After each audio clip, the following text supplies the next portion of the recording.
3/5 of the senators duly chosen and sworn having voted in the affirmative, the motion is agreed to. Is Congress actually going to do some lawmaking? By a 68-31 vote, the Senate moved forward with gun control legislation today. It would close the gun show loophole, among other things. There's also the prospect of bipartisan immigration reform. So is it a Washington thaw or false spring? Karen Tumulty has been pondering that question. Good to see you. Great to be here. So there's a number of things I was trying to figure out as this cloture vote happened at 11 this morning. Why did conservatives let this happen? Did they have a choice in the matter? Did they decide to fight another day?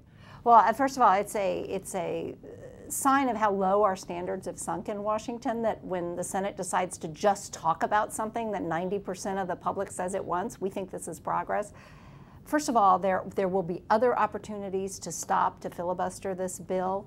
But the Republicans decided that there are actually some opportunities for them in this bill, that at least the gun rights advocates decided that there are going to be a lot of amendments to this bill that actually expand gun rights rather than pulling back on them. What are some examples of how it would expand gun rights? Well, for instance, the deal that was worked out and announced yesterday by Senator Joe Manchin, a Democrat from West Virginia, and Senator Toomey, a Republican from Pennsylvania, would in fact close or expand background checks, not as far as the president would like, but some expansion.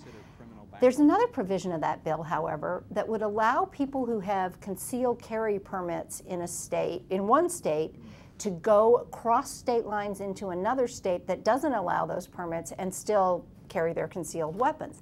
This is something that the NRA has been fighting for years on a state-by-state basis and has not been able to succeed in a lot of places. Now it would become the law of the land. I mean, that's a big victory for the NRA. And even if we go through all of this, of course, it would also have to pass the Republican-controlled House. That's right. Oh, there's that other House. Yeah. Does it have a realistic chance of passing in the House? I think it does. Again, depending on what the Senate actually does to it. And the NRA will be interesting to watch as well because, again, there's a lot for them in this bill to like, in addition to opposing. And will they say publicly that they like the bill? I doubt it, because they want to keep their base sort of fired up, and it's also always good for fundraising to sound the alarm. We saw Senators Manchin and Toomey reaching this bipartisan compromise. There's this gang of 8 working on immigration. Is this a trend, or are these just a couple one-offs? This is the great thing that we've seen happening, that Democrats and Republicans are actually talking to each other about getting things done, and they are doing it absent these ridiculous self-inflicted deadlines. They've had fiscal cliffs and debt ceilings and government shutdowns. That is in many ways the most hopeful thing that we are seeing right now. Does that shift signal the possibility of maybe this elusive grand bargain? We saw Obama's budget come out yesterday. You know, it doesn't guarantee that Republicans and Democrats will suddenly decide they should hold hands and sing Kumbaya.